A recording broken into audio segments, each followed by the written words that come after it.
Pamitnya Dinas keluar pulau. Tapi jam 1 dini hari tetangga menggedor pintu dengan wajah panik dan memaksaku melihat siapa yang sebenarnya sedang duduk santai di ruang tamunya. Halo sobat semuanya. Sebelum kita bahas lebih dalam, yuk klik tombol subscribe dan like dulu supaya kita bisa terus berbagi kisah menarik lainnya. Coba tulis di kolom komentar. Bapak Ibu lagi nonton dari kota mana nih? Semoga hari ini membawa keberkahan, rezeki yang berlimpah, dan kebahagiaan lahir batin bagi kita semua. Amin. Pipi kiriku rasanya panas, tapi hatiku jauh lebih mendidih pagi ini.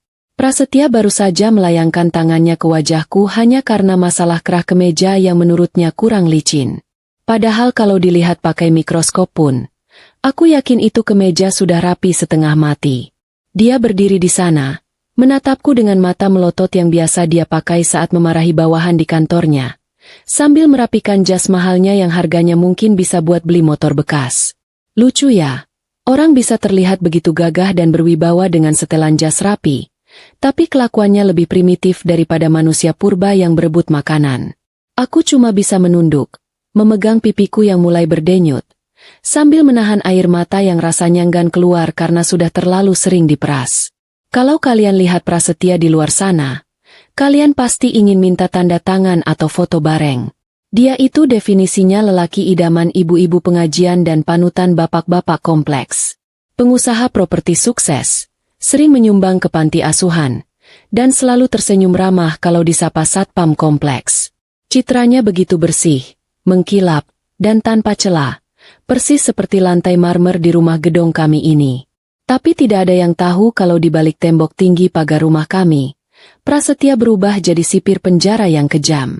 Dia punya aturan-aturan tidak masuk akal yang harus dipatuhi, dan kalau meleset sedikit saja, tangannya jauh lebih cepat bergerak daripada mulutnya. Kadang aku berpikir, mungkin dia harusnya ikut lomba bela diri saja daripada jadi pengusaha. Sayang bakat memukulnya cuma dipakai ke istri sendiri. Rumah ini lebih mirip benteng pertahanan musuh daripada tempat tinggal yang nyaman. Ada kamera pengawas di setiap sudut, kecuali kamar mandi, dan pagar tinggi yang ujungnya runcing-runcing mengerikan. Satpam di depan rumah lebih setia pada Prasetya daripada anjing pelacak. Jadi mustahil bagiku untuk sekadar lari keluar gerbang sambil bawa koper. Ponselku juga selalu dicek setiap malam, seolah aku ini agen rahasia yang mau menjual data negara. Aku terjebak. Benar-benar terjebak dalam sangkar emas yang dingin ini. Pernah sekali aku mencoba mengadu ke tetangga, tapi Prasetya dengan lihainya memutar balik fakta, bilang kalau aku sedang stres dan sering berhalusinasi. Hebat kan? Tiba-tiba aku yang jadi orang gila di mata orang lain. Aku sadar, kalau aku terus diam dan pasrah begini, namaku bakal terpahat di batu nisan tahun depan. Otakku mulai berputar mencari cara, bukan cara untuk kabur secara fisik, karena aku tahu lari 100 meter saja napasku sudah seperti orang asma, apalagi lari dari kejaran Prasetya. Aku butuh cara untuk keluar dari rumah ini secara sah, di depan banyak orang, dan membuat Prasetya tidak berkutik. Aku butuh saksi mata. Aku butuh tempat yang netral di mana kekuasaan Prasetya tidak berlaku mutlak. Dan satu-satunya tempat yang terlintas di kepalaku adalah rumah sakit. Ya, rumah sakit. Tempat orang sakit. Tapi bagiku itu terlihat seperti hotel bintang 5 yang menawarkan kebebasan. Prasetya punya satu kelemahan besar. Dan itu bukan batu kriptonite seperti di film pahlawan super. Kelemahannya adalah nama baik. Dia takut setengah mati kalau orang-orang tahu borok aslinya. Dia takut dianggap suami gagal. Takut dianggap kasar. Takut dianggap tidak bermoral. Makanya, dia tidak pernah memukulku di tempat yang terlihat jelas saat aku pakai baju tertutup. Pintar, tapi licik. Karena itulah, aku harus membuat skenario di mana dia terpaksa membawaku keluar rumah di hadapan orang banyak. Tapi dia tidak bisa disalahkan secara langsung. Aku harus celaka, tapi bukan karena tangannya. Ini rencana gila. Aku tahu. Tapi hidup dengan monster memang butuh sedikit kegilaan untuk bertahan, bukan? Senjata pilihanku hari ini bukan pistol atau pisau dapur, tapi cairan pembersih lantai aroma lemon. Baunya segar, tapi fungsinya kali ini akan sangat mematikan, atau setidaknya, menyakitkan. Siang itu, Setelah Prasetya berangkat kerja dengan mobil mewahnya, aku masuk ke kamar mandi utama. Kamar mandi ini luasnya mungkin seukuran kamar kos mahasiswa, dengan lantai marmer yang kerasnya minta ampun. Aku menuangkan cairan sabun itu cukup banyak di dekat area wastafel. Licin. Sangat licin. Aku menatap genangan sabun itu sambil menelan ludah. Ini akan sakit. Pasti sakit. Tapi rasa sakit fisik ini tidak ada apa-apanya dibandingkan sakit hati ditampar setiap pagi gara-gara kemeja kusut atau kopi kurang manis. Jantungku berdetak lebih cepat daripada saat aku menunggu pengumuman diskon besar-besaran di toko baju langganan. Waktu terasa berjalan lambat sekali sore itu. Aku sudah mandi, memakai baju tidur yang sopan, dan menunggu suara mobil Prasetya masuk ke garasi. Sekitar pukul 6 sore. Suara mesin mobil terdengar halus menderu. Itu dia. Si tuan besar sudah pulang. Aku mendengar langkah kakinya masuk rumah. Mendengar dia menyapa pembantu dengan nada dingin yang biasa. Aku berdiri di kamar mandi, tepat di pinggir jebakan yang sudah kusiapkan. Aku menarik napas panjang, berdoa dalam hati semoga tulangku kuat dan tidak ada yang patah permanen. Saat aku mendengar gagang pintu kamar tidur diputar, aku tahu saatnya sudah tiba. Ini adalah akting terhebat dalam sejarah hidupku. Dan sayang sekali tidak ada piala citra untuk kategori istri pura-pura jatuh. Mas, sudah pulang? Teriakku dari dalam kamar mandi, memancing perhatiannya. Lalu, tanpa ragu lagi, aku melangkahkan kaki kananku ke atas genangan sabun itu. Keseimbanganku hilang seketika. Dunia berputar cepat. Kakiku tergelincir liar ke depan. Dan tubuhku melayang sesaat sebelum gravitasi menarikku paksa ke bawah. Punggung dan pinggulku menghantam lantai marmer dengan bunyi debuman yang cukup keras untuk membuat ngilu siapa saja yang mendengarnya. Ah! Aku menjerit kencang. Jeritan yang sebagian besar memang karena kaget dan sakit, tapi sebagian lagi didramatisir supaya terdengar sampai ke pos satpam depan. Bunyi debuman tubuhku di lantai marmer itu sukses bikin suasana rumah hening seketika. Sakitnya luar biasa. Rasanya seperti dipukul palu godam di bagian pinggang. Mataku berkunang-kunang. Tapi aku harus fokus. Aku memejamkan mata rapat-rapat, mengatur napas supaya terlihat tipis, dan melemaskan seluruh otot tubuhku. Aku harus pingsan. Aku harus terlihat tidak berdaya. Kalau aku bangun dan cuma mengaduh kesakitan, Prasetya paling cuma bakal menyuruhku pakai minyak gosok dan memarahiku karena ceroboh. Tidak. Aku harus membuat ini terlihat parah. Aku harus membuat dia panik. Prasetya masuk dengan wajah yang lebih putih dari tembok rumah sakit saat melihatku tergeletak tak bergerak. Aku bisa merasakan getaran langkah kakinya yang terburu-buru mendekat. Kirana! Kirana! Suaranya terdengar panik. Bukan panik sedih karena istri tercinta jatuh. Aku yakin itu. Dia panik karena membayangkan kalau aku mati di sini, polisi akan datang. Wartawan akan datang, dan hidup sempurnanya akan diubek-ubek. Dia menepuk pipiku, agak keras sebenarnya, dasar tangan kasar. Kirana, bangun. Jangan bikin masalah kamu. Desisnya. Ah, kalimat pertamanya saja sudah egois. Dia meraba nadiku, tangannya gemetar. Bagus, Prasetya. Gemetarlah, karena mulai hari ini, giliran kamu yang akan merasa tidak tenang. Mengangkat beban hidup mungkin Prasetya jagonya. Tapi mengangkat tubuh istrinya yang pingsan ternyata dia tidak ada bakat sama sekali. Aku bisa merasakan napasnya yang menderu kesal di telingaku saat dia mencoba memapah tubuhku yang kubuat selemas mungkin. Bukannya khawatir apakah tulang rusukku patah atau tidak. Dia malah sibuk mengomel pelan tentang betapa merepotkannya situasi ini. Tangannya mencengkeram lenganku dengan kaku. Seolah-olah dia sedang mengangkat karung beras bocor yang harus segera dipindahkan sebelum mengotori lantai marmer kesayangannya. Rasanya aku ingin sekali tertawa melihat dia kepayahan begitu. Tapi tentu saja aku harus menahannya sekuat tenaga atau sandiwara ini akan bubar jalan sebelum dimulai. Prasetya berteriak memanggil sopir kami dengan nada yang bisa membangunkan orang mati di pemakaman sebelah. Pak Maman, sopir tua kami yang setia tapi sering dimarahi itu, berlari tergopoh-gopoh masuk ke dalam rumah. Aku mendengar langkah kakinya yang berat beradu dengan lantai. Bapak, Ibu kenapa, Pak? Tanyanya dengan suara gemetar. Prasetya langsung memotong dengan bentakan. Jangan banyak tanya. Siapkan mobil sekarang. Buka pintu tengah lebar-lebar. Cepat. Perintahnya singkat, padat, dan penuh emosi. Padahal kalau dipikir-pikir, Pak Maman cuma bertanya karena peduli. Tapi di mata Prasetya, kepedulian bawahan itu cuma dianggap gangguan. Aku yakin Pak Maman sekarang sedang lari terbirit-birit ke garasi sambil komat-kamit berdoa supaya tidak kena semprot lagi hari ini. Proses pemindahan tubuhku dari lantai kamar mandi ke mobil adalah penyiksaan tersendiri yang harus kulalui demi tiket kebebasan. Prasetya mengangkatku dengan kasar. Tidak ada lembut-lembutnya sama sekali. Seolah aku ini barang rongsokan yang mau dibuang ke tempat pengepul. Kepalaku sempat terbentur pelan di kusen pintu saat dia membawaku keluar. Dan aku harus menggigit lidahku sendiri supaya tidak mengaduh. Sakitnya lumayan bikin pusing. Tapi rasa sakit ini adalah harga yang pantas untuk sebuah rencana besar. Dia membawaku menuruni tangga utama rumah gedong kami. Setiap langkahnya terasa menghentak.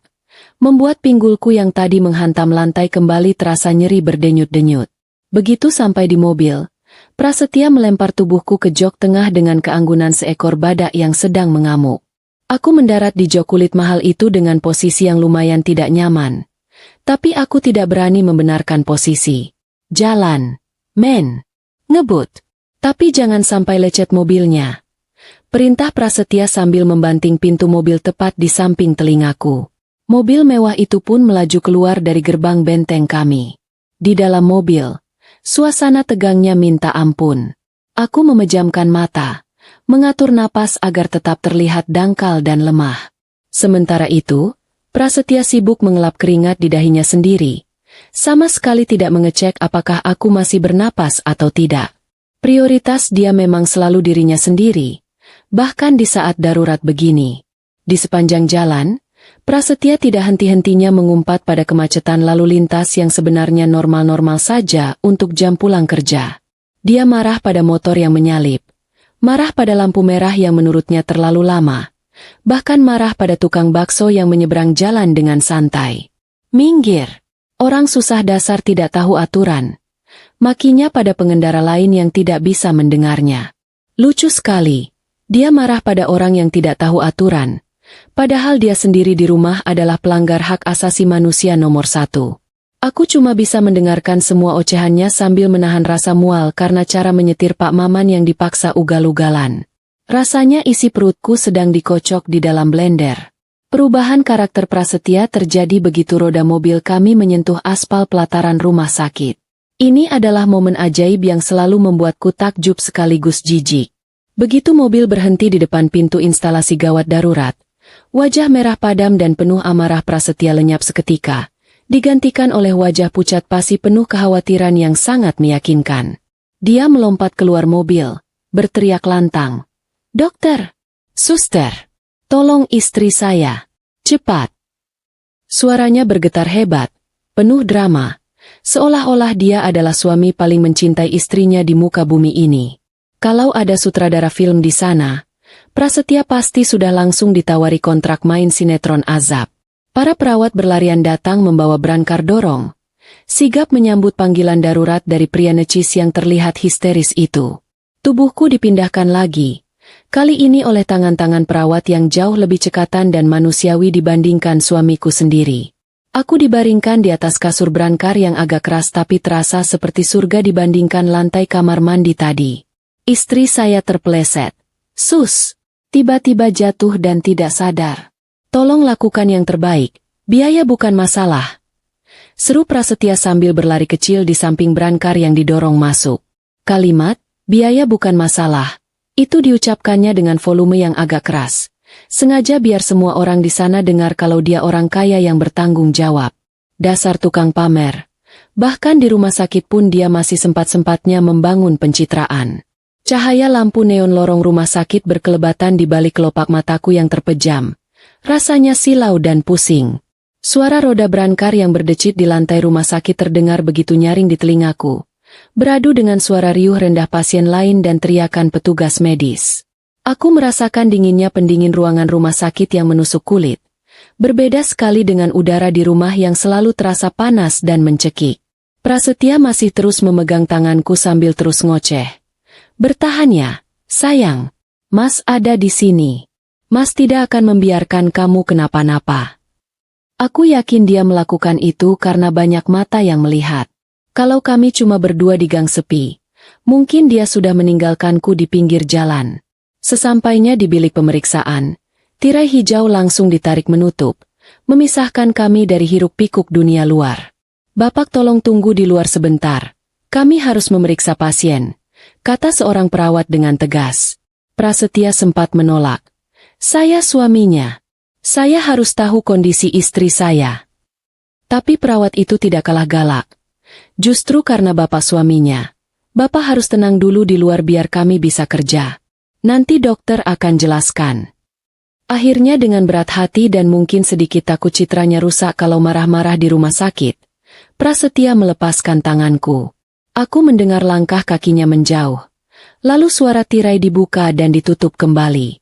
Akhirnya, untuk pertama kalinya hari ini, aku bisa bernapas lega tanpa harus pura-pura menahan napas. Meskipun tubuhku sakit semua dan kepalaku pening bukan main, rasanya beban berat di dadaku sedikit terangkat. Aku sudah berhasil keluar. Aku sudah ada di wilayah netral. Tapi ini baru permulaan. Aku tahu Prasetya pasti sedang mondar-mandir di luar sana seperti setrikaan panas, menyusun cerita bohong apa yang akan dia sampaikan ke dokter nanti. Dia pasti akan bilang aku ceroboh, lantai licin, atau aku punya riwayat darah rendah. Apapun itu, dia akan memastikan dirinya bersih. Tapi dia lupa satu hal, di rumah sakit, tubuh manusia bisa bercerita lebih jujur daripada mulut pemiliknya. Dan tubuhku punya banyak cerita sedih yang tersimpan di balik baju tertutup ini, menunggu untuk dibaca oleh orang yang tepat. Rumah sakit punya bau khas yang aneh, campuran antara aroma obat pel yang tajam dan keputusasaan yang menggantung di udara. Buat kebanyakan orang, bau ini bikin perut mual dan ingin cepat-cepat pulang. Tapi anehnya, saat aku berbaring di kasur sempit dengan sprei putih yang agak kasar ini, bau karbon rumah sakit terasa seperti wangi parfum termahal di dunia. Itu adalah wangi kebebasan. Wangi jarak aman antara aku dan tembok tinggi rumah Prasetya. Aku masih memejamkan mata, tapi telingaku bekerja ekstra keras menyimak situasi sekitar. Tirai hijau di sekelilingku seolah menjadi benteng pertahanan sementara. Di sini, di balik kain tipis berdebu ini, Prasetya tidak bisa sembarangan main tangan. Ada perawat yang lalu lalang, ada pasien sebelah yang mengerang sakit gigi, dan ada dokter jaga yang mondar-mandir. Keramaian ini adalah pelindungku. Seorang perawat muda masuk ke dalam bilikku. Langkahnya cekatan dan berbunyi, ciet-ciet, karena gesekan sepatu karetnya dengan lantai. Dia mulai memasang alat pengukur tekanan darah di lengan kiriku. Aku merasakan kain manset itu melilit lengan atasku, menekan kulit yang di bawahnya terdapat jejak memar ungu samar bekas cengkraman Prasetya 3 hari lalu. Rasanya nyeri sedikit saat alat itu memompa udara, menekan dagingku yang sudah babak belur. Aku menahan napas, berusaha tidak meringis. Tensinya agak tinggi ya, Bu, gumam perawat itu pelan, lebih kepada dirinya sendiri. Tentu saja tinggi, Mbak. Coba Mbak punya suami yang hobinya main pukul kayak pukul gendang. Pasti tensi Mbak juga bakal tembus atap setiap hari. Di luar tirai, aku mendengar suara Prasetya sedang menelepon seseorang. Nadanya rendah, berbisik, tapi penuh penekanan. Iya, bersihkan kamar mandinya sekarang. Jangan sampai ada sisa sabun. Bilang saja ibu terpleset air biasa. Jangan sampai ada orang lain masuk ke kamar utama. Dasar licik. Bahkan di saat istrinya terbaring tidak sadar, menurut sepengetahuan dia, otaknya masih sibuk menyusun skenario kriminal supaya citranya tetap bersih. Dia lebih takut lantai marmernya ternoda oleh reputasi buruk daripada takut aku gegar otak. Aku ingin sekali bangun dan meneriakkan kebohongannya pakai pengeras suara masjid. Tapi aku tahu ini belum waktunya. Sabar, Kirana. Main cantik. Biarkan dia menggali lubangnya sendiri. Tak lama kemudian, tirai bilikku disibak dengan gerakan yang tegas dan berwibawa. Angin kecil menerpa wajahku. Dari balik bulu mata yang sedikit terbuka, aku melihat sosok laki-laki dengan jas putih panjang masuk. Bukan perawat muda tadi, tapi seorang dokter senior. Rambutnya sudah memutih di bagian pelipis, dan ada kacamata menggantung di lehernya.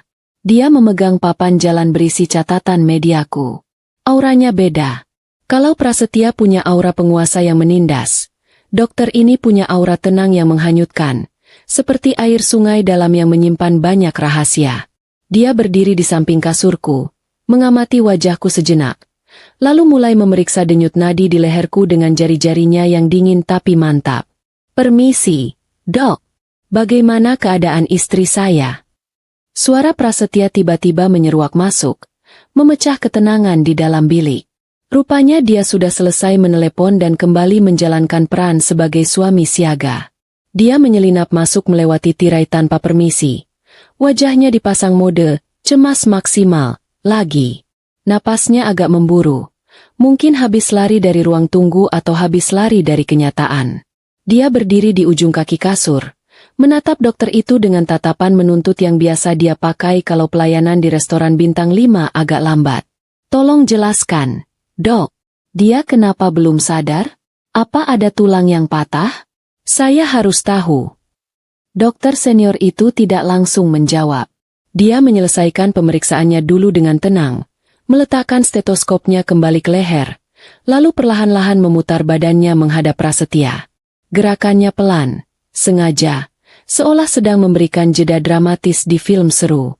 Saat dokter itu akhirnya mengangkat wajah dan menatap mata Prasetya, waktu seolah berhenti berputar di ruangan sempit itu. Suara bising UGD di latar belakang mendadak terasa jauh dan sayup-sayup. Reaksi Prasetya adalah tontonan paling memuaskan yang pernah kulihat seumur hidupku. Wajahnya yang tadi merah padam karena akting cemas, tiba-tiba berubah warna menjadi abu-abu pucat, persis seperti warna semen basah. Matanya melotot, bukan melotot marah, tapi melotot ngeri. Mulutnya sedikit terbuka, tapi tidak ada suara yang keluar, seolah pita suaranya baru saja putus ditarik setan. Kakinya goyah. Aku bisa melihat lututnya gemetar hebat di balik celana bahan mahalnya itu. Dia mundur selangkah, menabrak tiang infus di belakangnya sampai berbunyi, klontang, nyaring. Dia terlihat seperti maling ayam yang tertangkap basah oleh pemilik kandang. Tapi kali ini pemilik kandangnya bawa golok. "Selamat malam, Pak Prasetya." Sapa dokter itu. Suaranya datar, dingin, dan menusuk tulang. Tidak ada nada ramah tamah standar dokter ke keluarga pasien. Dunia ini ternyata sempit sekali, ya? Masih ingat saya? Dokter itu tersenyum tipis, tapi senyumnya tidak sampai ke mata. Matanya tajam menyorot langsung ke ulu hati Prasetya. Di papan nama yang tersemat di jas putihnya, tertulis jelas, Dr. Rizal, SPS. Prasetya menelan ludah. Jakunnya naik turun dengan susah payah. Keringat dingin sebesar biji jagung mulai muncul di pelipisnya. Dia mencoba bicara, tapi suaranya tercekat di tenggorokan. Cuma keluar bunyi mencicit seperti tikus kejepit pintu. Dokter. Rizal? Bisiknya gagap. Keangkuhan Prasetya yang biasanya setinggi langit runtuh seketika. Hancur berkeping-keping di lantai rumah sakit hanya karena satu tatapan mata dari dokter paruh baya ini. Aku yang masih pura-pura pingsan di kasur rasanya ingin sekali membuka mata lebar-lebar dan mengambil berondong jagung. Siapapun dokter Rizal ini, dia baru saja membuat monster di rumahku berubah jadi kerupuk kena air. Situasi di ruangan itu mendadak jadi sangat canggung dan mencekam. Dokter Rizal tidak melepaskan tatapannya sedetik pun. Dia melangkah maju satu langkah mendekati Prasetya, membuat suamiku itu mundur lagi dengan panik sampai punggungnya menempel di dinding tirai. "Saya yang akan menangani istri Bapak malam ini," kata Dokter Rizal perlahan, menekan setiap suku kata dengan arti yang dalam. "Saya akan pastikan dia mendapatkan keadilan. Maksud saya perawatan, yang tidak sempat didapatkan oleh adik saya dulu." Kalimat itu menggantung di udara seperti awan mendung sebelum badai. Adik? Adik siapa? Otakku berputar cepat meski mataku terpejam. Ada sejarah kelam di antara dua laki-laki ini, sejarah yang melibatkan nyawa seseorang. Dan entah bagaimana, aku merasa sejarah itu kini menjadi satu-satunya senjataku untuk selamat. Prasetya masih mematung, napasnya pendek-pendek. Dia terlihat ingin kabur, Ingin lari keluar dari ruangan ini, tapi kakinya seolah dipaku ke lantai. Malam ini, di bilik UGD yang bau obat ini, roda nasib mulai berputar balik. Sang pemburu kini telah menjadi buruan. Udara di dalam bilik kecil ini rasanya mendadak jadi seberat beton, menekan dada siapa saja yang ada di dalamnya. Prasetya yang biasanya garang seperti singa lapar, kini menciut menjadi kucing kehujanan di hadapan Dr. Rizal. Dokter itu tidak perlu berteriak atau memukul meja. Dia cukup berdiri tegak dengan tangan dimasukkan ke saku jas putihnya. "Bapak Prasetya," kata Dr. Rizal lagi. Nadanya sopan tapi tegas, seperti guru yang menegur murid nakal. "Silakan tunggu di luar. Prosedur medis mengharuskan saya memeriksa pasien tanpa gangguan keluarga. Apalagi pasien dalam kondisi tidak sadar begini. Bapak menghalangi oksigen di ruangan ini." Kalimat terakhirnya itu sindiran halus tapi menohok, seolah keberadaan Prasetya memang racun bagi siapa saja di dekatnya. Biasanya, kalau ada orang yang berani memerintah Prasetya seperti itu, orang itu pasti sudah habis dimaki-maki sampai telinganya berdenging. Tapi kali ini, Prasetya cuma mengangguk patah-patah seperti robot rusak. Wajahnya masih pucat pasi. Matanya tidak berani menatap langsung ke arah Dr. Rizal. Baik, Dok. Tolong istri saya," gumamnya pelan. Lalu buru-buru membalikkan badan dan keluar dari bilik itu secepat kilat. Langkah kakinya terdengar terseret, seolah lututnya benar-benar lemas. Aku hampir saja tersenyum lebar melihat pemandangan langka itu. Ternyata, di atas langit masih ada langit, dan di atas suami yang galak masih ada dokter masa lalu yang menakutkan. Suara tirai yang ditarik menutup terdengar seperti suara gerbang benteng yang dikunci, memberikan rasa aman yang luar biasa. Hening sejenak. Aku masih memejamkan mata, menunggu apa yang akan terjadi selanjutnya. Apakah Dr. Rizal akan memanggil perawat lain? Atau dia akan menyuntikku? Tiba-tiba, aku merasakan sentuhan lembut di bahuku, bukan sentuhan memeriksa, tapi menenangkan. "Bu Kirana," suara Dr. Rizal terdengar dekat, berbisik pelan di samping telingaku. "Bapak Prasetya sudah pergi. Ibu bisa buka matanya sekarang. Akting ibu bagus, tapi napas ibu terlalu teratur untuk orang yang menahan sakit pinggang." Mendengar itu, mataku langsung terbuka lebar karena kaget dan malu. Ternyata ketahuan.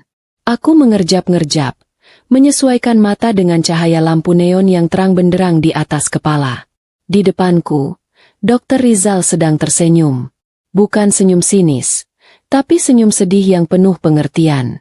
Dia menarik kursi bulat kecil di dekat kasur dan duduk di sampingku. "Jangan khawatir," katanya sambil mencatat sesuatu di papan jalan.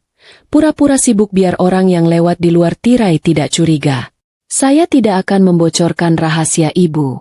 Saya tahu ibu tidak pingsan, dan saya juga tahu ibu terpleset bukan karena lantai licin semata, tapi karena ibu ingin keluar dari rumah itu, kan?" Aku terdiam. Lidahku keluh. Bagaimana dia bisa tahu sedetail itu? Apa dia dukun berkedok dokter spesialis? Dr. Rizal meletakkan pulpennya. Lalu dengan sangat hati-hati, dia menyingsingkan sedikit lengan baju panjangku ke atas. Di sana, di kulit lengan atasku yang putih pucat, terlihat jelas jejak-jejak memar keunguan. Ada yang baru, ada yang sudah menguning mau sembuh. Itu adalah karya seni abstrak hasil cubitan dan cengkeraman Prasetya setiap kali dia kesal. "Lantai kamar mandi tidak bisa mencubit lengan sekuat ini, Bu Kirana," katanya pelan sambil menunjuk memar itu. "Lantai marmer itu benda mati. Dia tidak punya jari untuk menyakiti orang." Air mataku yang tadi kutahan mati-matian akhirnya tumpah juga, mengalir deras membasahi bantal rumah sakit yang tipis. Bukan karena sakit fisik, tapi karena rasanya lega luar biasa ada orang yang percaya tanpa aku harus menjelaskan panjang lebar. Selama ini aku merasa sendirian, berteriak di ruang hampa.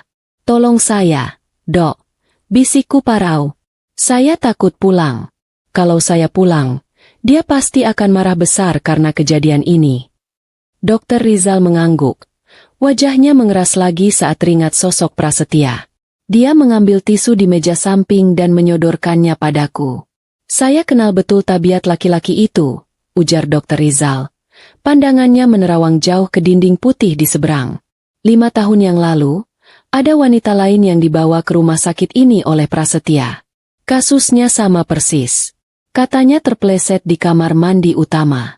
Datang sudah dalam keadaan koma, dan tidak pernah bangun lagi. Jantungku rasanya berhenti berdetak sesaat. Namanya Ratna, lanjut Dr. Rizal. Suaranya bergetar menahan emosi. Dia adik kandung saya satu-satunya. Istri pertama Prasetya. Rasanya seperti disambar petir di siang bolong. Jadi, gosip tentang istri pertama Prasetya yang meninggal mendadak itu benar? Dan dia adalah adik dari dokter yang sekarang duduk di depanku ini? Pantas saja Prasetya tadi ketakutan setengah mati.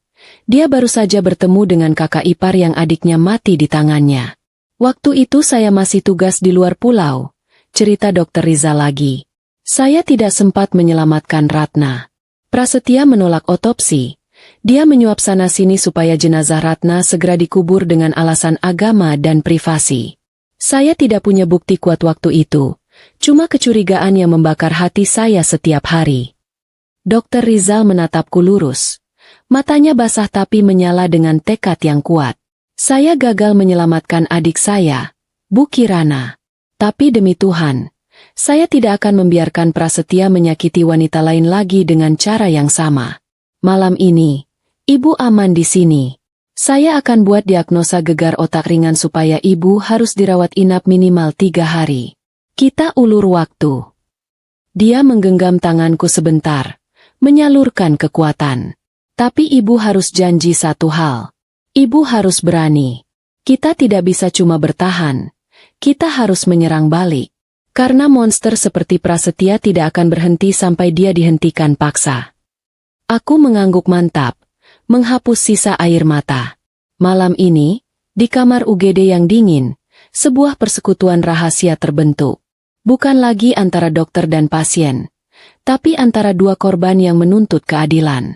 Bersekongkol dengan dokter spesialis di ruang gawat darurat rasanya seperti merencanakan kudeta negara di dalam pos ronda. Tegang tapi ada rasa aman yang aneh. Dr. Rizal bergerak cepat menyusun strategi medis yang sebenarnya lebih mirip naskah sandiwara daripada prosedur kesehatan. Dia mencoret-coret kertas rekam medis dengan wajah serius, seolah sedang menghitung rumus matematika rumit. Padahal dia cuma sedang mengarang cerita supaya aku bisa menginap di sini lebih lama.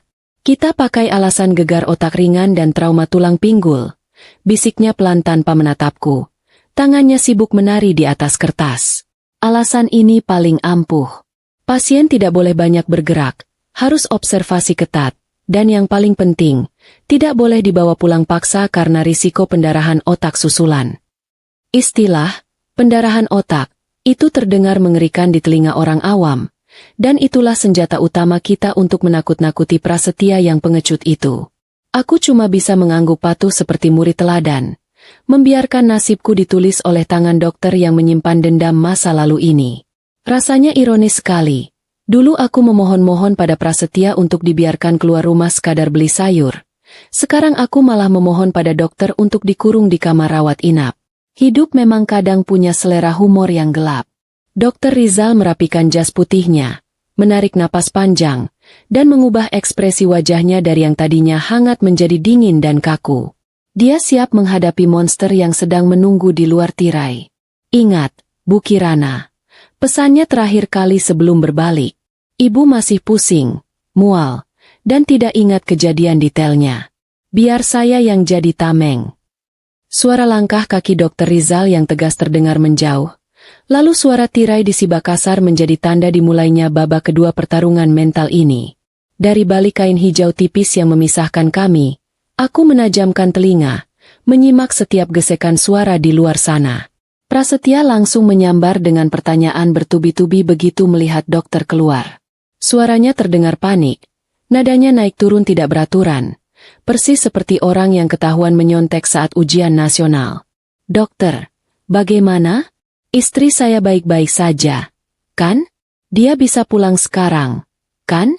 Saya punya dokter pribadi di rumah, peralatannya lengkap, dia bisa dirawat di sana saja. Prasetya berusaha keras mendominasi percakapan, menggunakan kekayaan dan fasilitasnya sebagai kartu as, berharap dokter ini silau dengan uangnya. Namun, Dokter Rizal bukan tipe orang yang bisa dibeli dengan janji fasilitas mewah atau amplop tebal. Aku mendengar suara dokter itu menjawab dengan nada datar yang tenang. Tapi setiap kalimatnya terasa seperti tamparan bolak-balik ke wajah Prasetya. Pak Prasetya, istri Bapak mengalami benturan keras di kepala dan pinggul. Ada indikasi gegar otak. Membawanya pulang sekarang sama saja dengan membahayakan nyawanya. Kalau Bapak memaksa, silakan tanda tangan surat penolakan tindakan medis. Tapi ingat, jika terjadi sesuatu di perjalanan atau di rumah, itu murni kelalaian Bapak dan bisa jadi urusan hukum. Ancaman tentang urusan hukum, itu adalah kartu mati bagi Prasetya. Bagi pejabat gila hormat sepertinya, hukum dan polisi adalah dua hal yang harus dihindari seperti wabah penyakit menular. Hening menyelimuti lorong UGD selama beberapa detik yang terasa sangat lama. Mungkin Prasetya sedang menghitung untung rugi di kepala botaknya. Aku bisa membayangkan wajahnya sekarang. Pasti merah pada menahan amarah yang tidak bisa dia ledakan. Sementara matanya bergerak liar mencari celah untuk kabur. Dia terjepit. Di satu sisi dia ingin membawaku pulang supaya bisa mengontrolku lagi. Tapi di sisi lain dia takut setengah mati berurusan dengan Dokter Rizal yang tahu sejarah kelamnya. Akhirnya, suara Prasetya terdengar lagi. Kali ini jauh lebih lemah, seperti ban mobil yang kempes perlahan. Ya sudah, lakukan yang terbaik. Saya mau dia dirawat di kamar paling bagus. Kelas 1. Tidak, yang paling mewah di rumah sakit ini. Jangan gabung dengan pasien lain. Permintaan kamar mewah itu bukan karena dia sayang padaku, tapi karena dia paranoid. Dia tidak mau aku sekamar dengan pasien lain yang mungkin ramah dan suka mengobrol. Dia takut aku curhat ke tetangga kasur tentang hobi suamiku yang suka main tangan. Dia ingin mengisolasi aku, bahkan di rumah sakit sekalipun. Dokter Rizal menyetujui permintaan itu dengan cepat. Mungkin dia berpikir di kamar privat justru aku akan lebih aman dan tenang. Baik, kami siapkan ruangannya. Bapak silakan urus administrasi di depan. Saya akan pastikan Bu Kirana stabil sebelum dipindahkan. Setelah perdebatan itu selesai, para perawat kembali masuk untuk memindahkanku ke ruang rawat inap. Perjalanan dari UGD ke lantai perawatan terasa seperti pawai kemenangan kecil bagiku. Aku didorong melewati lorong-lorong rumah sakit yang sepi, menatap lampu-lampu di langit-langit yang berkejar-kejaran. Tidak ada Prasetya yang memegangi tanganku dengan cengkeraman menyakitkan. Tidak ada bentakan, tidak ada tatapan mengancam. Hanya ada suara roda berangkar dan perawat yang bersenandung pelan. Sesampainya di kamar rawat inap yang dimaksud, aku hampir tertawa melihat kemewahannya. Kamar ini lebih mirip kamar hotel bintang 4 daripada tempat orang sakit. Ada sofa empuk, kulkas kecil, televisi layar datar yang besar, dan jendela lebar yang menghadap ke lampu-lampu kota. Prasetya benar-benar totalitas dalam membuang uang demi gengsi dan privasi. Begitu perawat selesai memasang infus dan meninggalkanku sendirian, pintu kamar terbuka pelan. Prasetya masuk. Dia sudah tidak sepanik tadi. Wajahnya sudah kembali datar. Topeng wibawanya sudah terpasang lagi dengan rapi. Dia berjalan mengelilingi kamar, memeriksa kamar mandi, memeriksa lemari, bahkan mengintip ke balik tirai jendela, persis seperti detektif yang sedang mencari penyadap suara. Setelah yakin kamar itu aman dan tidak ada orang lain, dia berjalan mendekati ranjangku. Dia berdiri di sampingku, menatapku bukan dengan kasih sayang, melainkan dengan tatapan menyelidik yang dingin. Kirana, panggilnya pelan. Aku membuka mata perlahan, memasang wajah lemas dan bingung yang sudah kulatih. Mas. Jawabku lirih. Dia mendekatkan wajahnya ke wajahku. Bau parfum mahalnya bercampur dengan bau keringat kecemasan. Kamu jangan macam-macam di sini. Jangan bicara aneh-aneh sama dokter atau perawat. Terutama dokter yang tadi. Jarinya menunjuk ke arah pintu dengan kaku. Ingat, citra saya adalah segalanya. Kalau sampai ada gosip miring keluar dari mulutmu, kamu tahu akibatnya. Ancaman itu terdengar klise, seperti dialog penjahat di film kartun Minggu pagi, tapi aku tahu dia serius. Sakit, Mas. Pesing. Rintihku, mengalihkan pembicaraan. Aku tidak mau berdebat. Aku cuma mau dia pergi. Prasetya mendengus kesal, Seolah sakitku ini cuma akal-akalan untuk menyusahkan hidupnya. Padahal memang iya sih. Dia menegakkan badannya lagi, merapikan jasnya yang sedikit kusut. Saya harus pulang sebentar ambil baju ganti dan urus kerjaan. Besok pagi saya kesini lagi. Jangan coba-coba turun dari kasur. Setelah memastikan ponselku diletakkan di meja yang jauh dari jangkauan tanganku, dia akhirnya keluar kamar. Bunyi pintu yang tertutup rapat menjadi suara musik terindah malam ini. Aku sendirian. Benar-benar sendirian di ruangan yang sejuk dan tenang. Tidak ada kamera pengawas yang menatapku dari sudut plafon.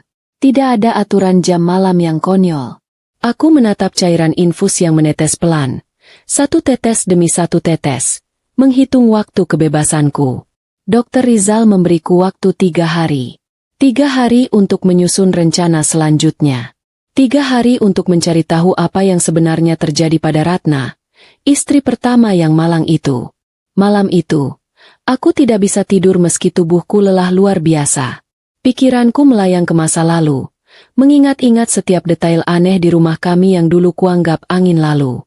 Dulu, saat pertama kali menikah dan pindah ke rumah Prasetya, aku pernah menemukan sebuah anting emas tua terselip di celah lemari kamar mandi.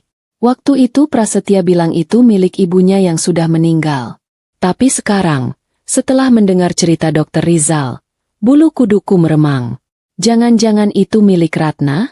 Dan kenapa Prasetya begitu obsesif menjaga kamar mandi itu tetap kering dan bersih?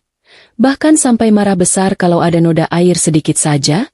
Otakku mulai menyusun potongan-potongan teka-teki, puzzle, yang mengerikan. Kamar mandi utama rumah kami bukan sekadar tempat membersihkan diri. Itu adalah tempat kejadian perkara yang sudah dibersihkan dengan sangat rapi. Prasetya pikir dia sudah menghapus semua jejak, tapi dia lupa bahwa kejahatan itu seperti bangkai tikus yang disembunyikan di plafon. Mau disemprot parfum sebanyak apapun, bau busuknya pasti akan tercium juga suatu hari nanti. Dan hidungku mulai mencium baunya sekarang. Tiba-tiba pintu kamarku diketuk pelan, membuatku tersentak kaget hampir mencabut selang infus. Jantungku berdegup kencang. Apa Prasetya balik lagi? Apa dia ketinggalan dompetnya? Atau dia berubah pikiran dan mau menyeretku pulang malam ini juga? Pintu terbuka sedikit, dan kepala Dr. Rizal menyembul masuk. Wajahnya terlihat lelah, kantung matanya menebal. Tapi senyum tipisnya masih ada. Maaf mengganggu malam-malam, Bu Kirana. Bisiknya. Dia masuk sebentar, menutup pintu di belakangnya dengan hati-hati. Dia tidak memeriksa kondisiku, tapi dia mengeluarkan secari kertas kecil yang terlipat rapi dari saku jasnya. Prasetya sudah pulang. Saya lihat mobilnya keluar gerbang. Katanya melapor seperti agen rahasia. Dia menyelipkan kertas itu di bawah bantal kepalaku dengan gerakan cepat. Ini nomor telepon pribadi saya dan alamat rumah aman milik kenalan saya. Untuk jaga-jaga kalau rencana kita berantakan. Dia menatapku tajam. Besok, saya akan atur supaya ibu harus menjalani pemindaian kepala. Itu akan memakan waktu lama dan membuat Prasetya tidak bisa masuk ruangan. Saat itulah kita bisa bicara lebih leluasa. Sekarang, istirahatlah. Kumpulkan tenaga. Musuh kita bukan orang sembarangan.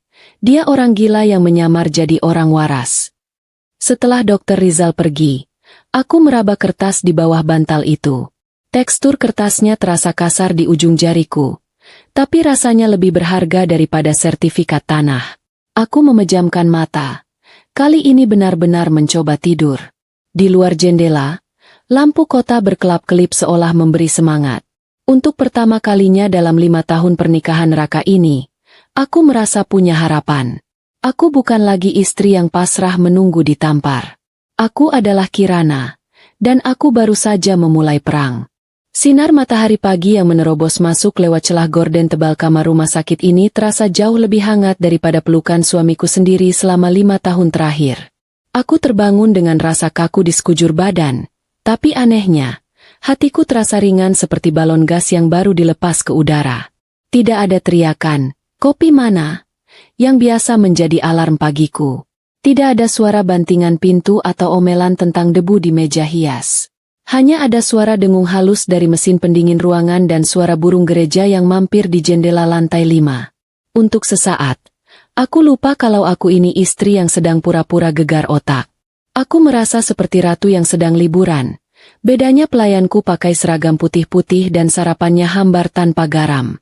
Kenikmatan pagiku hancur seketika saat pintu kamar terbuka dan menampilkan sosok Prasetya yang sudah rapi jali. Dia masuk dengan membawa rantang makanan bermerek terkenal. Baunya semerbak memenuhi ruangan. Aroma bubur ayam legendaris yang antreannya bisa mengalahkan antrean sembako murah. "Selamat pagi, sayang."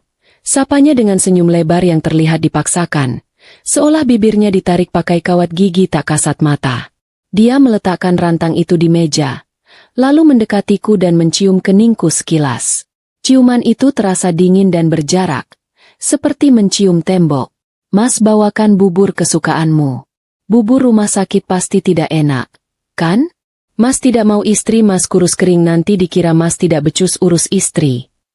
Lihat kan, bahkan dalam urusan perut pun, yang dia pikirkan adalah penilaian orang lain terhadap dirinya."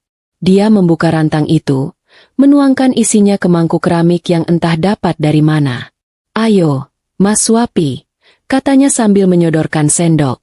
Aku ingin menolak, tapi menolak Prasetya saat dia sedang dalam mode suami teladan adalah cari mati.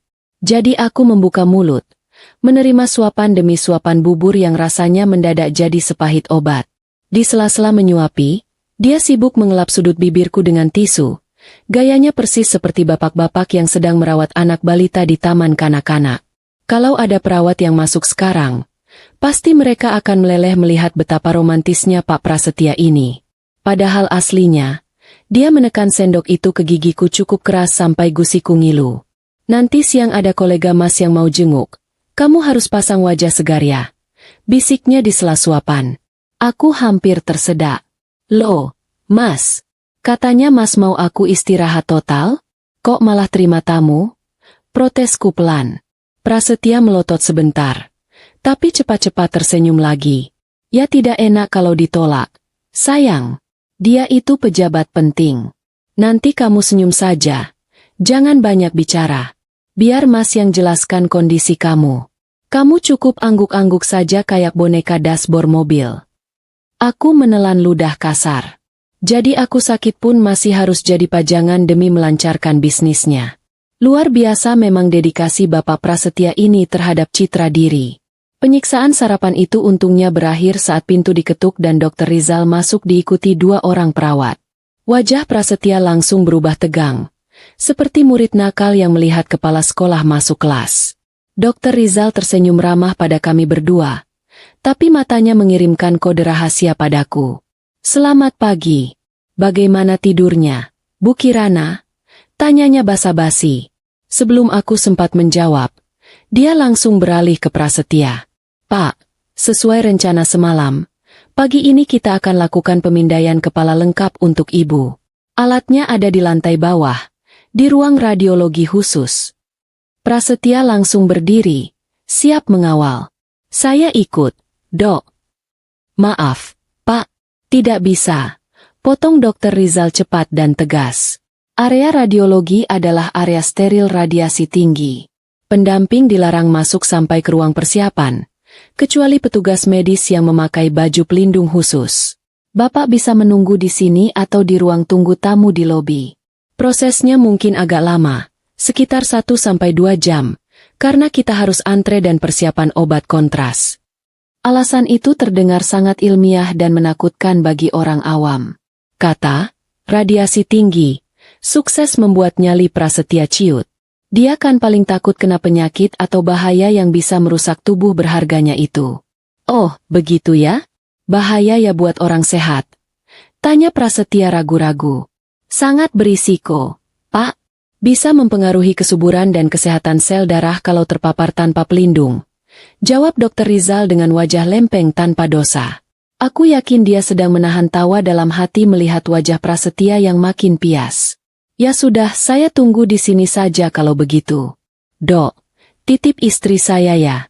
Awas kalau lecet sedikit," ancam Prasetya, yang terdengar konyol karena aku sudah lecet banyak gara-gara dia. Perjalanan menuju ruang radiologi rasanya seperti perjalanan wisata paling menyenangkan tahun ini. Tanpa Prasetya yang menempel seperti lintah, aku bisa bernapas lega. Dokter Rizal berjalan di samping berangkar dorongku. Wajahnya tetap profesional sampai kami benar-benar masuk ke dalam lift khusus pasien dan pintunya tertutup rapat. Begitu kami berdua saja di dalam lift, perawatnya ada di lift sebelah membawa alat. Bahu Dokter Rizal turun, terlihat lebih santai. "Akting Bapak Prasetya boleh juga," komentarnya sambil geleng-geleng kepala. Tadi dia sempat tanya ke perawat jaga, apakah bubur yang dia bawa boleh dimakan pasien atau tidak. Padahal dia sudah menyuapi ibu setengah mangkuk. Pencitraannya benar-benar totalitas. Kami sampai di ruang persiapan radiologi, sebuah ruangan kecil yang dingin dan penuh dengan layar komputer. Dokter Rizal tidak membawaku ke mesin pemindai besar yang berisik itu. Dia malah memarkir brankarku di sudut ruangan yang tertutup tirai tebal, lalu menarik kursi dan duduk di hadapanku. Wajahnya berubah serius lagi. Dia membuka map tebal yang sedari tadi dia bawa. "Bu Kirana, kita punya waktu sekitar 45 menit sebelum saya harus bawa ibu kembali ke atas. Saya mau tunjukkan sesuatu." Dia mengeluarkan beberapa lembar foto röntgen. Bukan foto kepalaku yang baru diambil, tapi sepertinya foto lama atau foto orang lain. "Ini adalah hasil röntgen ibu yang saya ambil diam-diam saat ibu baru masuk UGD kemarin," katanya pelan. Dia menunjuk ke bagian tulang rusuk di foto itu. "Lihat garis tipis ini? Ini adalah bekas retakan tulang rusuk yang sudah menyambung kembali. Usianya sekitar 1 atau 2 tahun. Jantungku berdesir. Dia benar. 2 tahun lalu, Prasetya pernah menendangku sampai aku susah bernapas selama seminggu. Waktu itu aku tidak ke dokter. Cuma minum obat pereda nyeri warung dan mengompresnya sendiri sambil menangis di kamar mandi. Dan ini, tunjuknya lagi ke bagian lengan. Ada retakan halus di tulang hasta. Ini bukti medis. Bu, tubuh ibu adalah peta penyiksaan yang berjalan. Ini bukan akibat jatuh terpleset kemarin sore." Air mataku menetes lagi melihat bukti hitam putih penderitaanku sendiri. Rasanya ngeri melihat betapa rusaknya tubuhku di bagian dalam. Padahal dari luar aku selalu berusaha tampil sempurna demi menutupi aib suami. "Dokter, kalau dokter punya bukti ini, kenapa kita tidak langsung lapor polisi saja sekarang?" tanyaku penuh harap. Rasanya ingin sekali menyudahi semua ini detik ini juga. Dokter Rizal menggeleng pelan. Matanya menyiratkan penyesalan yang mendalam. "Belum cukup kuat, Bu. Pengacara Prasetya itu licin seperti belut yang dicelup oli. Dia bisa saja bilang ibu punya penyakit tulang rapuh, atau ibu ceroboh dan sering jatuh sendiri di rumah. Tanpa saksi mata atau rekaman kejadian, dia bisa memutarbalikkan fakta dan menuntut balik kita dengan tuduhan pencemaran nama baik. Dan kalau itu terjadi, ibu akan dikembalikan ke rumah itu, dan nasib ibu akan berakhir sama seperti adik saya, Ratna." Nama Ratna disebut lagi, membuat suasana ruangan yang dingin makin terasa beku. "Ratna dulu juga punya luka-luka seperti ini," cerita Dokter Rizal. Pandangannya menerawang. "Dia sering mengeluh sakit punggung, sakit tangan, tapi selalu bilang, cuma kebentur meja, atau jatuh dari tangga." Saya bodoh waktu itu karena percaya saja. Saya pikir dia cuma kiku. Sampai akhirnya, seminggu sebelum dia meninggal, dia menelepon saya tengah malam. Dia bilang dia takut. Dia bilang Prasetya mulai aneh, dan sering bicara sendiri tentang membersihkan noda. Dokter Rizal mencondongkan tubuhnya ke depan. Suaranya merendah menjadi bisikan konspirasi. "Ratna bilang dia menyimpan polis asuransi di dalam rumah itu. Bukan asuransi uang, tapi sesuatu yang bisa menjamin Prasetya tidak berani macam-macam kalau sampai ketahuan. Tapi sayangnya, Ratna meninggal sebelum sempat memberitahu saya apa benda itu dan di mana dia menyimpannya. Prasetya mengklaim Ratna terpleset di kamar mandi, kepalanya terbentur wastafel, dan pendarahan hebat. Selesai. Kasus ditutup." Tangan Dokter Rizal mengepal erat di atas lututnya sampai buku-buku jarinya memutih. "Jadi maksud dokter benda itu masih ada di rumah saya?" tanyaku, mataku membulat. "Kemungkinan besar, iya," jawab Dokter Rizal mantap. "Prasetya itu tipe orang yang paranoid tapi ceroboh. Kalau dia sudah menemukan benda itu, dia pasti sudah memusnahkannya dan hidup tenang. Tapi lihat dia sekarang. Dia ketakutan setiap kali melihat saya. Dia gelisah. Dia selalu mengawasi ibu dengan ketat. Itu artinya dia juga belum menemukan benda itu. Atau dia takut ibu yang menemukannya. Tugas baru ini terasa jauh lebih berat daripada sekadar pura-pura sakit. Aku harus menjadi detektif di sarang penjahat. Apa yang harus saya cari, Dok? Rumah itu besar sekali. Tanyaku putus asa. Dokter Rizal berpikir sejenak. Ratna itu suka sekali menulis. Dia menulis buku harian, menulis surat, menulis apa saja. Dan dia punya kebiasaan aneh. Dia suka menyembunyikan barang berharga di tempat yang paling sering dilihat orang tapi tidak diperhatikan. Tempat yang terang tapi gelap. Terang tapi gelap? Ulangku bingung. Teka-teki macam apa ini? Saya juga tidak paham betul maksudnya. Bu, itu kalimat terakhir dia di telepon. Kak, kalau aku pergi, cari di tempat yang paling terang tapi paling gelap bagi Mas Prasetya. Dokter Rizal menatap jam tangannya. Waktu kita habis. Kita harus kembali ke atas sebelum Prasetya curiga. Ingat, Bu Kirana, misi utama ibu nanti saat pulang adalah mencari peninggalan Ratna itu. Itu satu-satunya kunci untuk menyeret Prasetya ke penjara seumur hidup. Perjalanan kembali ke kamar rawat inap terasa sangat berbeda. Tadi aku turun sebagai korban yang ketakutan. Sekarang aku naik sebagai pemegang misi rahasia. Jantungku berdebar kencang. Bukan karena takut, tapi karena adrenalin.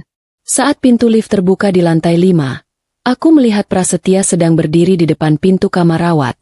Mengetuk-ngetukkan kakinya dengan tidak sabar ke lantai. Wajahnya masam. Begitu melihat kami, dia langsung menyambar. Lama sekali. Katanya cuma sejam? Ini sudah hampir 2 jam. Kalian ngapain saja di bawah? Antreannya panjang. Pak, ada pasien darurat kecelakaan tadi. Jawab Dokter Rizal tenang tanpa kedip. Prasetya mendengus kasar. Lalu menatapku dengan curiga. Tatapannya menelusuri wajahku seolah mencari tanda-tanda pengkhianatan. Kamu tidak bicara macam-macam kan di bawah? Bisiknya tajam saat perawat memindahkan aku kembali ke kasur. Aku menggeleng lemah, memasang wajah polos dan bodoh. Ngomong apa sih, Mas? Aku tidur terus tadi. Pesing. Jo. Prasetya menatapku lama. Lalu akhirnya menghela napas lega. Dia tidak tahu, di balik wajah istri bodoh ini, ada otak yang sedang menyusun rencana untuk menghancurkan hidup sempurnanya. Perang dingin di antara kami baru saja naik level. Matahari sore belum juga tenggelam, tapi suasana di kamar rawat inap ini sudah terasa suram seperti langit mendung mau hujan badai. Sesuai janji, atau lebih tepatnya ancaman, Prasetya tadi pagi, tamu kehormatannya benar-benar datang. Namanya Pak Broto. Seorang rekan bisnis yang perutnya buncit dan tawanya menggelegar sampai bikin kaca jendela bergetar. Dia datang membawa keranjang buah yang besarnya tidak masuk akal. Isinya buah-buahan impor yang harganya mungkin setara gaji bulanan buruh pabrik. Prasetya menyambutnya dengan gaya yang sangat menjijikan untuk dilihat. Dia membungkuk hormat, menjabat tangan dengan erat, dan memasang wajah paling ramah sedunia. Topeng suami teladan dan pengusaha sukses itu melekat sempurna di wajahnya, tanpa celah sedikit pun. Wah, Bu Kirana, semoga lekas sembuh ya. Saya kaget dengar kabar ibu jatuh. Untung punya suami sigap seperti Pak Prasetya ini, ujar Pak Broto dengan polosnya. Aku hanya bisa tersenyum tipis. Senyum palsu yang rasanya kaku sekali di pipi. Rasanya ingin muntah mendengar pujian itu. Kalau saja Pak Broto tahu bahwa suami sigap, ini adalah penyebab aku ada di sini. Mungkin dia akan tersedak biji anggur. Prasetya langsung menimpali dengan nada merendah yang dibuat-buat. Ah, biasa saja Pak. Namanya juga istri tercinta. Lecet sedikit saja saya tidak tega lihatnya. Makanya saya minta kamar terbaik. Biar istri saya istirahatnya tenang. Tidak apa-apa keluar uang banyak. Asal istri sehat. Kalimat itu diucapkan sambil mengelus kepalaku lembut. Tangan yang sama yang kemarin menyeretku di lantai. Benar-benar aktor watak kelas kakap. Sepeninggal Pak Broto, Senyum di wajah Prasetya lenyap lebih cepat daripada uang di dompet saat tanggal tua. Dia langsung duduk di sofa, melonggarkan dasinya dengan kasar, dan menghembuskan napas panjang seolah baru saja selesai mengangkat beban berat. Basa-basi itu melelahkan, gerutunya pelan. Dia menatapku tajam. Kamu tadi bagus. Tidak banyak omong. Istri pejabat itu memang harus begitu, anggun dan penurut. Jangan bikin malu suami. Aku cuma diam, memandang langit-langit kamar. Dalam hati aku mencatat, satu lagi alasan kenapa aku harus memenjarakan orang ini. Dia menganggap istrinya cuma properti pendukung karirnya, sama seperti vas bunga atau lukisan dinding. Tiba-tiba, Prasetya berdiri tegak dan berjalan mondar-mandir di dalam kamar, gelisah seperti cacing kepanasan. Saya tidak suka tempat ini, katanya tiba-tiba, memecah keheningan. Udaranya tidak enak. Perawatnya terlalu sering masuk. Dokternya juga dokter itu matanya aneh. Dia berhenti berjalan dan menatapku. Firasatku langsung tidak enak. Insting bertahan hidupku menyala merah. Prasetya yang sedang paranoid adalah Prasetya yang paling berbahaya. Dia merasa terancam. Dan saat dia merasa terancam, dia akan mengambil kendali dengan cara paksa. Kita pulang besok pagi. Putusnya sepihak. Jantungku rasanya mau copot. Tapi Mas, Dokter Rizal bilang aku harus dirawat 3 hari. Kepalaku masih pusing kalau bangun. Bantahku, mencoba terdengar lemah dan memelas. Rencana Dokter Rizal akan berantakan kalau aku pulang besok. Aku butuh waktu lebih lama di sini untuk menyusun strategi, atau setidaknya untuk menikmati hidup tanpa rasa takut barang sejenak. Persetan dengan dokter itu, desis Prasetya. Dia itu sok tahu. Saya lihat cara dia menatap saya. Dia itu tidak sopan. Saya tidak mau kamu dirawat sama orang yang punya sentimen pribadi. Besok pagi saya urus administrasinya. Kita pulang. Titik. Malam harinya, saat Dokter Rizal datang untuk pemeriksaan rutin, ketegangan di ruangan itu memuncak sampai ke ubun-ubun. Prasetya berdiri berkacak pinggang di samping ranjangku, membusungkan dadanya seolah menantang duel. Dokter, siapkan surat kepulangan istri saya besok pagi. Saya mau bawa dia rawat jalan di rumah saja, kata Prasetya tanpa basa-basi. Dokter Rizal yang sedang memeriksa infusku berhenti bergerak sejenak. Dia menegakkan badan, menatap Prasetya dengan tenang tapi matanya menyiratkan kekecewaan. Pak Prasetya, seperti yang saya bilang tadi pagi, kondisi Bu Kirana belum stabil. Gegar otak itu bukan main-main. Kalau terjadi pembengkakan di rumah bagaimana? Bapak punya alat pemindai di kamar tidur. Perdebatan dua lelaki ini lebih sengit daripada debat calon presiden di televisi. Saya bisa sewa perawat dan dokter panggilan, bentak Prasetya. Suaranya mulai meninggi. Saya punya uang. Saya bisa beli alat medis kalau perlu. Pokoknya saya tidak nyaman istri saya lama-lama di sini. Rumah sakit ini pelayanannya lambat, tidak sesuai standar saya. Alasan klasik orang kaya yang kehabisan argumen, menyalahkan pelayanan. Dokter Rizal menghela napas panjang. Dia tahu dia kalah posisi. Secara hukum, Prasetya adalah wali sah dan suamiku. Kalau dia memaksa pulang paksa dengan tanda tangan surat penolakan medis, pihak rumah sakit tidak bisa menahan kami seperti tahanan. Baik. Kalau itu keputusan Bapak, kata Dokter Rizal akhirnya. Suaranya terdengar berat. Tapi Bapak harus tanda tangan surat pernyataan bahwa segala risiko ditanggung sendiri. Dan satu lagi, Pak, obat-obatan ini harus diminum tepat waktu. Kalau Bu Kirana sampai pingsan lagi, jangan salahkan kami. Prasetya tersenyum menang. Senyum licik yang membuatku ingin melempar bantal ke wajahnya. Siapkan saja kertasnya. Saya tanda tangan sekarang pun bisa. Setelah Prasetya keluar sebentar untuk memanggil perawat administrasi, Dokter Rizal mendekatiku dengan cepat. Waktu kami tinggal hitungan detik. Maafkan saya, Bu Kirana. Saya tidak bisa menahan dia lebih lama lagi. Bisik Dokter Rizal cepat. Wajahnya tampak bersalah. Dia terlalu curiga. Kalau saya paksa ibu tetap di sini, dia malah akan semakin waspada dan mungkin memindahkan ibu ke rumah sakit lain yang dokternya bisa dia bayar. Aku mengangguk pasrah. Air mata mulai menggenang di sudut mata. Benteng pertahananku runtuh. Besok aku harus kembali ke kandang singa, sendirian, tanpa tameng jas putih ini.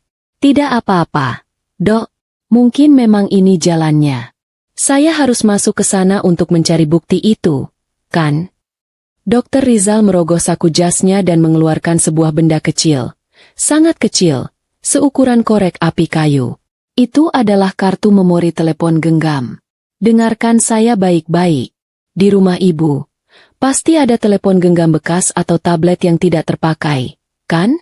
Masukkan kartu ini ke sana kalau ibu sudah menemukan buktinya. Di dalamnya ada aplikasi pelacak dan perekam otomatis yang langsung terhubung ke sistem komputer saya.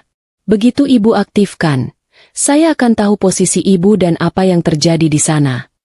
Dia menyelipkan benda mungil itu ke dalam genggaman tanganku. Sembunyikan di tempat yang paling aman. Di balik lipatan baju dalam, atau di mana saja yang Prasetya tidak akan sentuh. Dan ingat teka-teki Ratna, tambahnya sambil menatap mataku lekat-lekat. Tempat yang paling terang tapi paling gelap. Cari tempat itu, Bu. Prasetya itu orangnya rapi dan gila kontrol. Dia tidak akan mengubur barang bukti di tanah atau membuangnya ke sungai. Dia terlalu takut barang itu ditemukan orang lain secara tidak sengaja. Dia pasti menyimpannya di dekatnya, di tempat yang dia bisa awasi setiap hari, tapi orang lain tidak akan curiga. Suara langkah kaki Prasetya terdengar mendekat dari lorong. Dokter Rizal langsung mundur, kembali ke posisi profesionalnya. Istirahat yang cukup malam ini, Bu. Besok perjalanan pulang akan melelahkan. Malam itu, aku tidak tidur sedetik pun. Aku menggenggam kartu memori kecil itu erat-erat sampai telapak tanganku berkeringat. Benda sekecil kuku jari ini adalah satu-satunya jembatan antara aku dan keadilan. Besok pagi, aku akan kembali menjadi tawanan di rumahku sendiri. Kembali melihat wajah-wajah penjaga yang dingin. Kembali merasakan lantai marmer yang dingin, dan kembali melayani monster bernama Prasetya. Tapi kali ini ada yang beda. Aku bukan pulang untuk menyerah. Aku pulang sebagai mata-mata. Aku pulang untuk menggali kuburan bagi karir dan kebebasan suamiku sendiri. Aku menatap langit-langit kamar rumah sakit yang putih bersih. Tempat paling terang tapi paling gelap. Gumamku berulang-ulang seperti mantra. Apa maksudnya? Apakah itu lampu taman? Atau ruang kerja yang lampunya selalu menyala? Tidak. Itu terlalu sederhana. Ratna pasti menyembunyikannya di tempat yang berhubungan dengan kematiannya. Atau tempat yang menjadi saksi bisu penderitaannya. Pikiranku melayang ke setiap sudut rumah gedong itu. Mencoba mencari celah. Besok, permainan peta umpet yang mematikan ini akan dimulai. Dan kali ini, aku yang akan jadi penjaganya. Aku yang akan mencari, sampai ketemu. Perjalanan pulang dari rumah sakit rasanya lebih mirip iring-iringan jenazah menuju pemakaman daripada perjalanan pulang ke rumah yang nyaman. Di dalam mobil mewah yang kedap suara ini, keheningan terasa begitu padat sampai-sampai aku bisa mendengar suara napas Prasetya yang teratur. Dia menyetir dengan satu tangan, santai sekali, seolah dia baru saja menjemput paket belanjaan online dan bukan istrinya yang sakit. Sesekali dia bersenandung mengikuti lagu jazz yang diputar pelan di radio, sementara aku duduk di sebelahnya sambil memeluk tas tangan erat-erat, seakan tas itu adalah pelampung di tengah lautan badai. Aku menatap jalanan yang macet lewat kaca jendela, melihat orang-orang di luar sana yang sibuk dengan urusan mereka, bebas tertawa, bebas makan bakso di pinggir jalan, bebas menjadi manusia.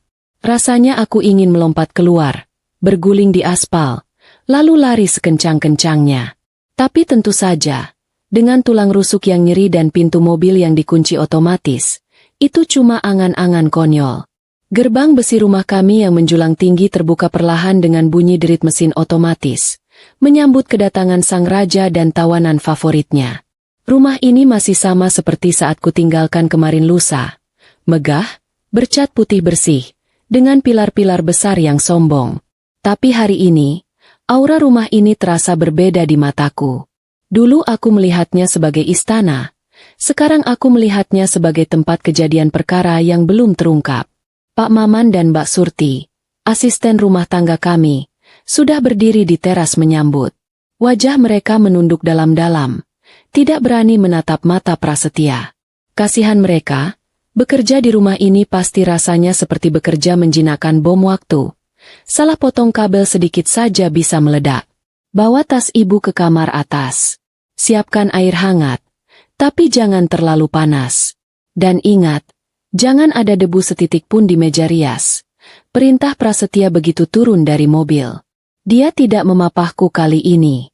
Mungkin dia pikir karena sudah sampai di wilayah kekuasaannya, dia tidak perlu lagi berakting jadi suami siaga. Aku berjalan pelan di belakangnya. Langkahku tertatih-tatih. Kali ini bukan akting. Badanku memang rasanya remuk setelah perjalanan jauh. Kami naik ke lantai 2, menuju kamar utama yang menjadi pusat segala mimpi buruk ini. Begitu pintu kamar ditutup, bunyi, klik, kunci yang diputar Prasetya terdengar seperti vonis hakim yang mengetuk palu. Kamu istirahat di sini. Jangan keluar kamar kalau tidak perlu. Makanan nanti diantar Surti sampai depan pintu. Katanya datar. Dia lalu mengulurkan tangan kanannya. Telapaknya terbuka. Sini ponselmu. Aku sudah menduga hal ini akan terjadi. Jadi aku menyerahkan ponselku dengan wajah pasrah yang sudah kulatih di depan cermin toilet rumah sakit. Buat apa, Mas? Aku mau kabari ibu di kampung kalau aku sudah pulang. Tanyaku memelas, padahal aku tahu jawabannya. Prasetya tersenyum miring, senyum yang meremehkan kecerdasan lawan bicaranya. Radiasi ponsel tidak bagus buat pemulihan otak kamu. Lagi pula, kamu perlu ketenangan. Tidak usah baca gosip atau berita aneh-aneh. Nanti kalau ibumu telepon, Mas yang angkat. Dia memasukkan ponselku ke saku celananya, lalu berjalan menuju pintu keluar. Sebelum keluar, dia berbalik sebentar. Mas ada rapat daring, online, di ruang kerja bawah. Kalau butuh apa-apa, tekan bel intercom di samping kasur. Jangan teriak-teriak, tidak sopan. Begitu Prasetya pergi, aku langsung menghembuskan napas panjang sampai paru-paruku terasa kosong. Lututku lemas. Aku merosot duduk di tepi ranjang besar yang spraynya terlalu licin itu. Aku meraba saku rahasia yang kujahit asal-asalan di balik baju dalamku. Kartu memori kecil pemberian Dr. Rizal masih ada di sana. Hangat menempel di kulit. Aman. Sekarang tantangan terbesarnya dimulai. Aku menatap sekeliling kamar yang luas ini. Lemari besar, meja rias, rak buku, dan tentu saja, pintu menuju kamar mandi, keramat, itu. Di mana Ratna menyembunyikan buktinya? Tempat paling terang tapi paling gelap. Kalimat itu berputar-putar di kepalaku seperti lagu iklan yang menyebalkan. Aku mencoba berpikir seperti Prasetya. Mencoba menyelami otak narsistiknya yang gila hormat itu. Prasetya suka sekali dengan cahaya. Rumah ini lampunya terang benderang di mana-mana karena dia benci kegelapan. Dia benci sudut-sudut yang tidak terlihat. Tempat paling terang. Gumamku sambil berjalan tertatih mengelilingi kamar. Aku melihat lampu gantung kristal di tengah ruangan. Terang? Iya. Tapi apa Ratna bisa memanjat ke sana tanpa ketahuan? Rasanya mustahil. Aku beralih ke lampu baca di samping tempat tidur. Terlalu mudah ditemukan. Pandanganku kemudian jatuh pada meja rias besar di sudut ruangan, tempat Prasetya biasa menghabiskan waktu berjam-jam untuk mematut diri, memastikan tidak ada uban yang tumbuh atau kerutan yang muncul.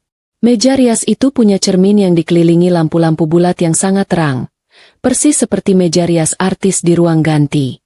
Itu adalah tempat paling silau di kamar ini. Kalau dinyalakan, cahayanya bisa bikin buta sesaat. Prasetya cinta mati sama cermin itu. Dia selalu berdiri di sana, mengagumi bayangannya sendiri.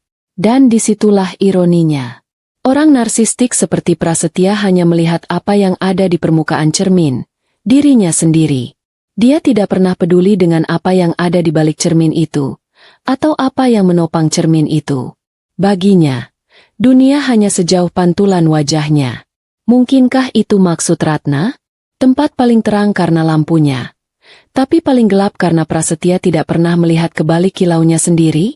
Dengan jantung berdebar kencang, aku mendekati meja rias itu. Aku menyalakan lampunya. Klik. Cahaya putih terang langsung menyembur, menyinari wajahku yang pucat dan penuh kantung mata. Aku meraba bingkai cermin yang terbuat dari kayu jati tebal itu. Kokoh sekali. Tidak ada celah. Tidak ada laci rahasia yang terlihat. Aku mulai putus asa. Apa aku salah tebak? Apa maksudnya lampu taman? Tiba-tiba, mataku menangkap sesuatu yang ganjil. Di antara deretan lampu-lampu bohlam yang mengelilingi cermin, ada satu bohlam di sudut kanan bawah yang posisinya sedikit miring, tidak tegak lurus seperti yang lain. Sangat samar. Kalau tidak diperhatikan dengan teliti pasti terlewat. Aku menoleh ke arah pintu kamar, memastikan kunci masih terpasang rapat, lalu kembali fokus ke bohlam miring itu. Tanganku gemetar saat menyentuh bohlam tersebut. Panas. Tentu saja panas. Ini lampu pijar. Aku mengambil tisu dari kotak di meja untuk melapisi tanganku, lalu mencoba memutar bohlam itu perlahan. Putar ke kiri. Krek. Bunyinya kasar, seperti ada pasir di ulirnya. Bohlam itu terlepas dari dudukannya. Dan di sana, di dalam rongga fitting lampu yang kosong dan gelap itu, aku melihat sesuatu. Bukan kabel listrik biasa. Ada sesuatu yang menyembul sedikit, berwarna hitam, terjepit di antara keramik dudukan lampu dan kayu bingkai cermin. Ketemu kau, bisikku pelan. Suaraku bergetar antara takut dan girang. Aku menggunakan jepit rambut untuk mengait benda itu keluar. Susah sekali. Keringat dingin mulai mengalir di punggungku. Kalau Prasetya tiba-tiba masuk sekarang dan melihatku sedang mengorek-ngorek meja rias kesayangannya, tamatlah riwayatku. Aku menahan napas. Tanganku berusaha stabil meski jantungku rasanya mau melompat keluar lewat tenggorokan. Sedikit lagi dapat. Sebuah benda kecil jatuh ke telapak tanganku yang terlapisi tisu. Itu adalah kartu memori micro SD, jadul. Jenis yang biasa dipakai di ponsel 10 tahun lalu. Masih terbungkus rapi dalam plastik klip obat yang sangat kecil untuk melindunginya dari panas lampu. Aku menatap benda kecil di tanganku itu dengan perasaan campur aduk. Inikah nyawa Ratna? Inikah suara terakhirnya? Inikah kunci yang akan membuka pintu penjara untuk suamiku? Ratna benar-benar jenius. Dia menyembunyikan bukti kejahatan Prasetya tepat di depan wajah Prasetya setiap hari. Setiap pagi saat Prasetya bercermin, merapikan dasi, dan tersenyum bangga pada dirinya sendiri, dia tidak sadar bahwa bukti kebusukannya sedang menatap balik dari balik cahaya lampu yang menyinarinya. Tempat paling terang, sekaligus tempat paling gelap bagi si buta hati. Suara langkah kaki berat terdengar menaiki tangga di luar kamar. Panik langsung menyerangku. Itu pasti langkah Prasetya. Cepat-cepat aku memasukkan kembali bohlam lampu itu ke tempatnya. Memutarnya asal sampai menyala lagi. Kartu memori temuan itu kugenggam erat. Lalu kumasukkan ke dalam saku celana piyamaku. Aku berlari kecil, secepat yang diizinkan pinggulku yang sakit, menuju tempat tidur, melompat naik, dan menarik selimut sampai dada. Aku memejamkan mata, mengatur napas yang memburu hebat. Ceklek, suara kunci pintu dibuka. Prasetya masuk. Kamu kenapa, Kirana? Tanyanya curiga dari ambang pintu. Aku membuka mata pelan, berusaha memasang wajah orang yang baru bangun tidur. Mas, tidak apa-apa. Cuma mimpi buruk tadi, kaget. Jawabku dengan suara serak yang tidak dibuat-buat. Prasetya menatapku tajam. Matanya menyapu seisi ruangan, lalu berhenti di meja rias. Lampunya kenapa nyala? Siapa yang nyalain? Tanyanya dingin. Memes. Aku lupa mematikan lampu meja rias yang silau itu. Otakku bekerja kilat mencari alasan. Tadi aku mau ngaca sebentar. Mas, mau lihat memar di muka aku. Tapi terus pusing, jadi langsung tidur lagi lupa matiin. Jawabku, berdoa semoga alasan itu masuk akal. Prasetya berjalan mendekati meja rias. Jantungku rasanya berhenti berdetak saat dia berdiri tepat di depan bohlam yang tadi kulepas. Dia menatap cermin, mematut dirinya sebentar. Lalu tangannya terulur mematikan saklar lampu. Klik. Ruangan jadi agak redup kembali. Lain kali dimatikan. Boros listrik. Gerutunya sambil berjalan keluar lagi. Saya mau ambil minum dulu. Aku menghembuskan napas lega sampai lemas. Hampir saja. Benar-benar hampir saja. Sekarang aku punya 2 kartu memori. Satu dari Dr. Rizal untuk merekam, dan satu dari Ratna yang berisi masa lalu. Dan malam ini, aku harus mencari cara untuk menggabungkan keduanya menjadi senjata pemusnah massal bagi karir Prasetya. Malam di rumah mewah ini rasanya panjang sekali. Seolah-olah jam dinding sedang mogok kerja karena bosan melihat drama rumah tangga kami. Pukul 2 pagi, suasana sunyi senyap. Di sampingku, Prasetya tidur telentang dengan mulut sedikit terbuka, mendengkur halus namun nadanya menyebalkan. Suara dengkurannya itu, yang dulu sering bikin aku susah tidur dan ingin menyumbat hidungnya pakai kaos kaki, sekarang terdengar seperti musik pengiring misi rahasia. Dengkurannya adalah tanda bahwa CCTV hidup di rumah ini sedang mati sementara. Ini adalah kesempatan emas yang tidak boleh disia-siakan, atau aku akan menyesal seumur hidup sampai jadi hantu penasaran. Dengan gerakan super pelan, lebih lambat dari siput yang sedang sakit pinggang, aku menyibakkan selimut tebal itu. Setiap pergerakan kasur yang berdecit sekecil apapun membuat jantungku rasanya mau melompat keluar lewat tenggorokan. Aku melirik Prasetya. Dia bergerak sedikit, menggumamkan sesuatu soal saham atau uang, lalu kembali diam. Aman. Aku turun dari tempat tidur. Kakiku menyentuh karpet tebal yang meredam suara langkah. Aku tidak berani menyalakan lampu. Berbekal cahaya bulan yang remang-remang dari balik gorden, aku meraba-raba menuju laci meja samping tempat tidur. Di sana, tersimpan komputer tablet tua yang sudah lama tidak dipakai karena Prasetya bilang layarnya kurang jernih. Benda rongsokan di matanya. Tapi harta karun bagiku malam ini. Aku membawa benda pipi itu ke dalam kamar mandi. Satu-satunya tempat di rumah ini yang punya kunci dari dalam. Aku duduk di atas tutup kloset. Tanganku gemetar hebat saat mencoba menyalakan layar. Baterainya tinggal sedikit. Warnanya sudah merah kritis. Persis seperti nyawaku saat ini. Cukup untuk satu kali aksi nekat. Aku merogoh saku piyamaku, mengeluarkan 2 benda kecil yang selama ini kujaga melebihi berlian. Kartu memori dari Dr. Rizal dan kartu memori temuan dari meja rias Ratna. Dengan jari yang licin karena keringat dingin, aku memasukkan kartu memori temuan Ratna terlebih dahulu ke lubang samping perangkat itu. Layar berkedip sebentar, lalu memunculkan sebuah folder dengan nama yang bikin merinding. Jangan dibuka. Nama foldernya klasik sekali. Khas orang panik yang bingung mau kasih nama apa. Aku menekan folder itu. Isinya hanya satu berkas suara. Tanggalnya 5 tahun yang lalu. Tanggal yang sama dengan hari kematian Ratna. Tanganku berkeringat dingin saat menekan tombol putar. Suara gemerisik terdengar lebih dulu. Lalu suara bentakan Prasetya yang menggelegar memenuhi ruangan kecil ini. Meskipun suaranya sudah kucilkan serendah mungkin.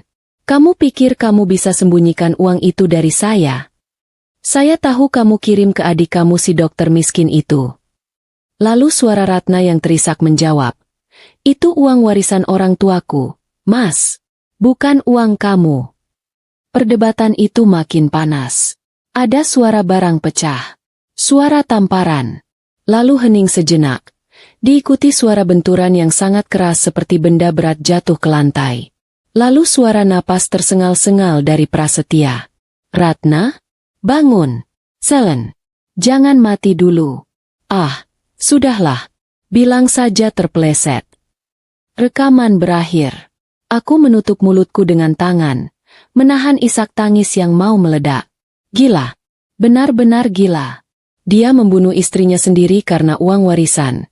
Lalu dengan entengnya menyusun alasan di detik yang sama saat istrinya meregang nyawa. Aku segera mencabut kartu memori Ratna dan menggantinya dengan kartu memori pelacak dari Dr. Rizal. Aplikasi pelacak itu langsung aktif begitu kartu masuk. Layar menunjukkan peta lokasi rumah ini dengan titik merah berkedip. Aku melihat ada pilihan, kirim data. Tanpa pikir panjang, aku menyalin rekaman suara Ratna tadi ke dalam memori perangkat. Lalu mencoba mengirimkannya ke sistem milik Dr. Rizal. Sinyal internet rumah ini untungnya kencang. Satu-satunya hal positif dari fasilitas mewah Prasetya. Bilah pengiriman data bergerak lambat. 10%. 30%. Ayo cepat. Jangan lemot di saat genting begini. Tiba-tiba, gagang pintu kamar mandi diputar dari luar. Ceklek. Ceklek. Terkunci. Jantungku rasanya berhenti berdetak. Kirana, kamu di dalam? Suara Prasetya terdengar serak khas bangun tidur, tapi nadanya penuh curiga. Iya, Mas. Perutku mulas. Jawabku tergagap. Berusaha terdengar senatural mungkin sambil memegang perangkat itu dengan tangan gemetar. Bilah data baru 50%. Lama amat? Buka pintunya. Saya mau buang air kecil. Perintah Prasetya. Nadanya mulai tidak sabar. Mems. Aku panik setengah mati.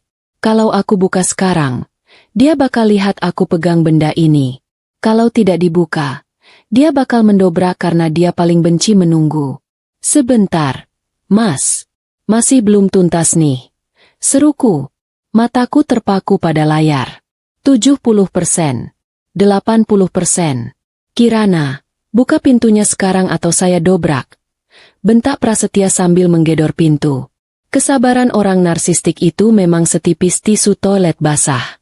90%. 100%. Data terkirim. Tulisan hijau itu muncul di layar. Sukses. Dr. Rizal sudah punya rekamannya. Aku buru-buru mematikan layar, menyembunyikan kedua kartu memori itu kembali ke saku celana, dan menyelipkan perangkat tablet itu ke dalam tumpukan handuk bersih di rak wastafel. Aku menekan tombol siram kloset untuk efek suara, lalu membuka kunci pintu dengan tangan gemetar. Prasetya berdiri di sana, wajahnya masam, matanya menyipit curiga. Dia tidak langsung masuk untuk buang air.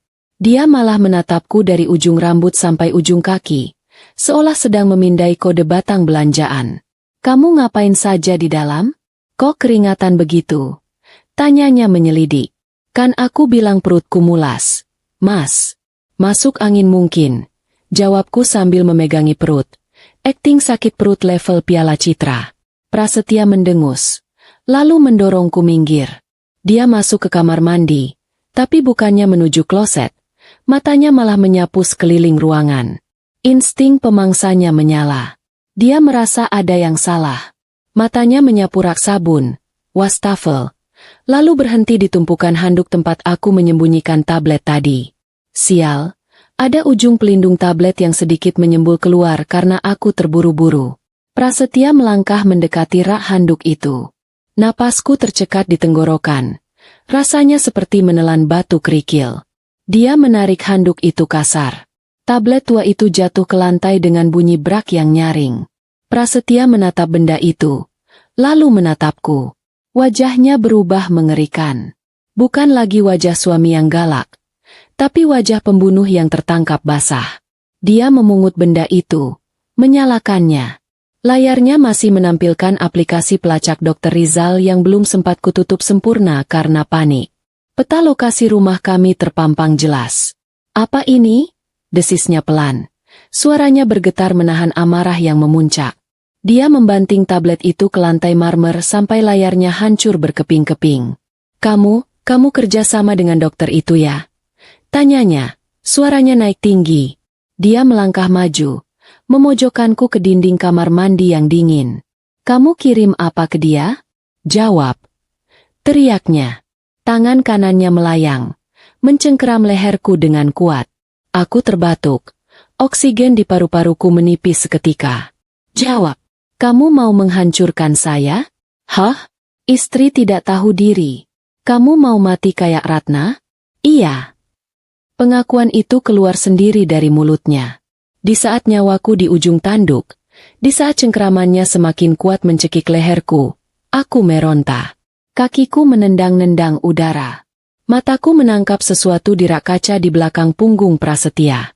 Botol semprotan pengeras rambut aerosol milik Prasetya yang biasa dia pakai biar rambutnya kaku anti badai. Tangan kiriku meraba-raba ke belakang punggungnya. Dapat. Lepaskan aku. Cicitku lemah. Tidak akan. Kamu mati malam ini.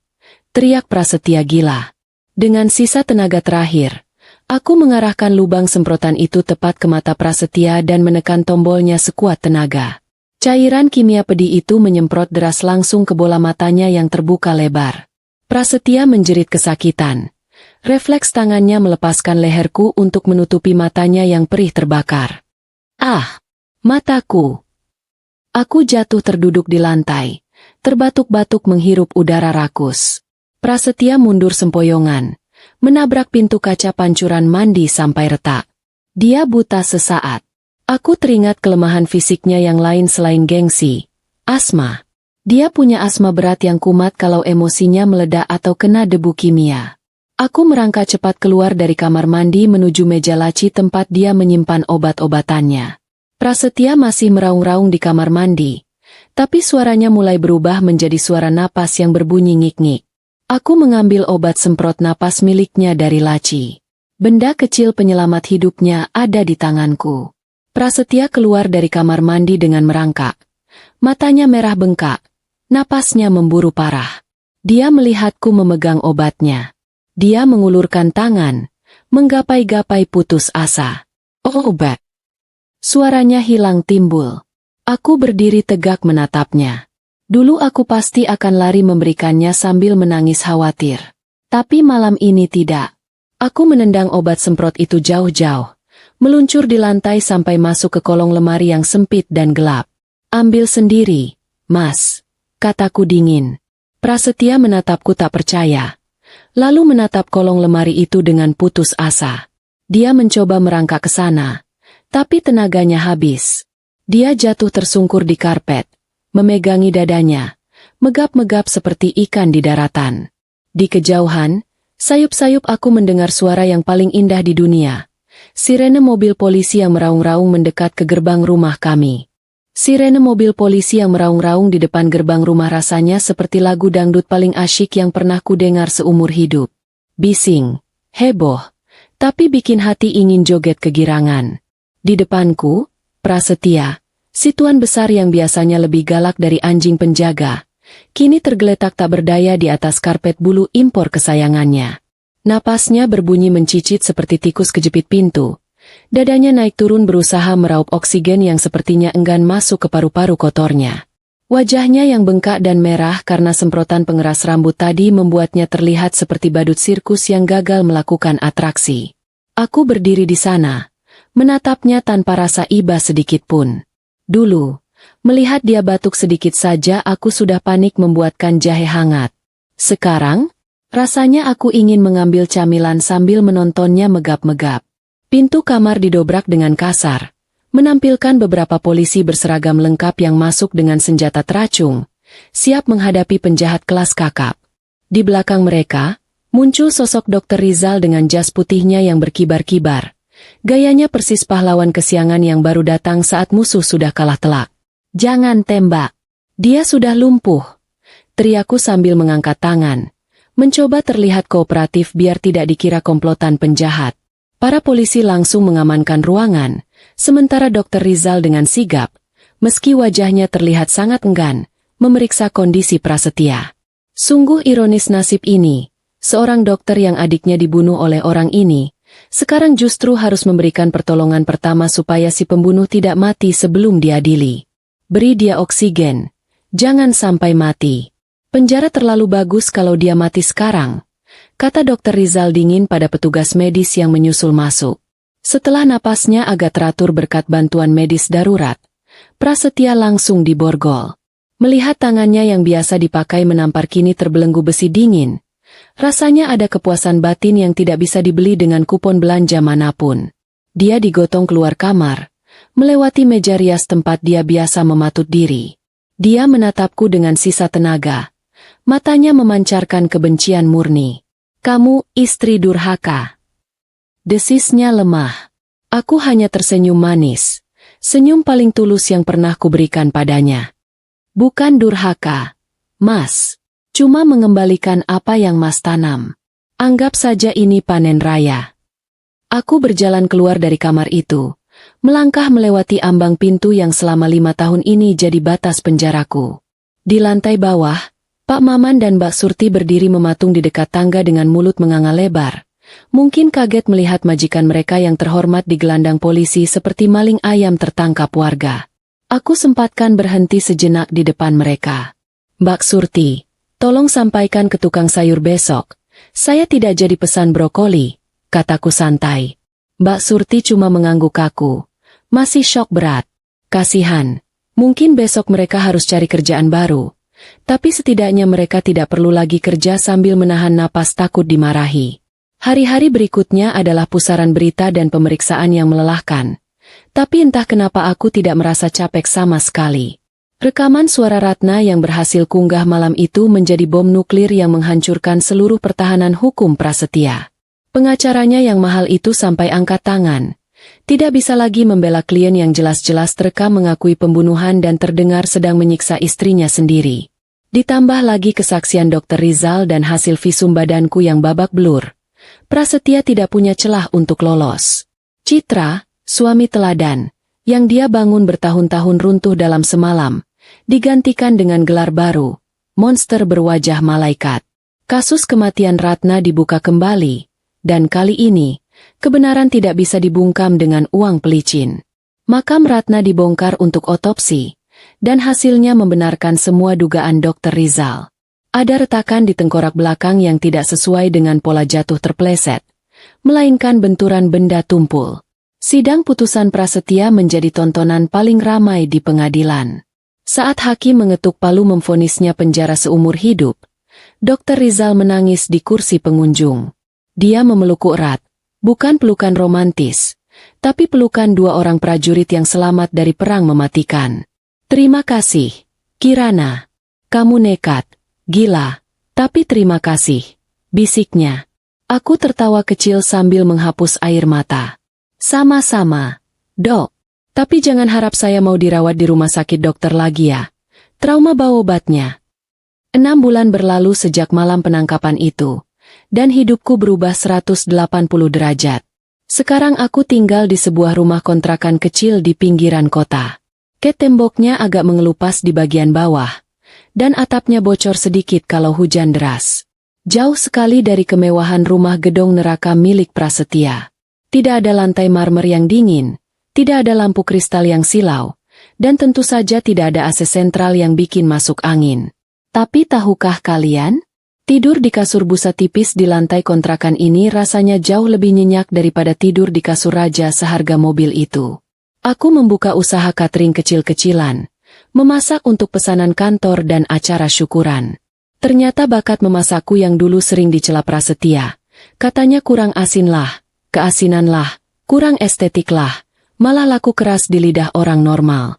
Setiap pagi aku bangun bukan karena takut terlambat menyetrika kemeja, tapi karena harus belanja ke pasar. Bau bawang dan cabai kini jadi parfum favoritku. Kadang aku masih kaget kalau dengar suara pintu dibanting oleh tetangga atau suara orang berteriak di jalan. Trauma itu memang awet seperti sampah plastik, susah diurai. Tapi aku sedang belajar berdamai. Sore ini, aku duduk di teras kontrakan sambil minum teh manis hangat di cangkir plastik murah. Langit berwarna jingga. Cantik sekali. Tiba-tiba ponselku bergetar. Sebuah pesan masuk dari Dr. Rizal. Isinya singkat. Prasetya baru saja dipindahkan ke sel isolasi karena berkelahi berebut jatah makanan. Dia kalah. Aku tertawa lepas membaca pesan itu. Roda nasib memang bundar dan kadang menggelinding melindas orang yang salah jalan. Dulu dia berebut kuasa. Sekarang berebut nasi cadong pun kalah. Aku meletakkan ponsel, menyeruput tehku lagi. Manis. Kali ini manisnya pas, karena aku sendiri yang menakarnya, bukan orang lain. Aku Kirana, mantan istri sang monster, dan hari ini aku merdeka.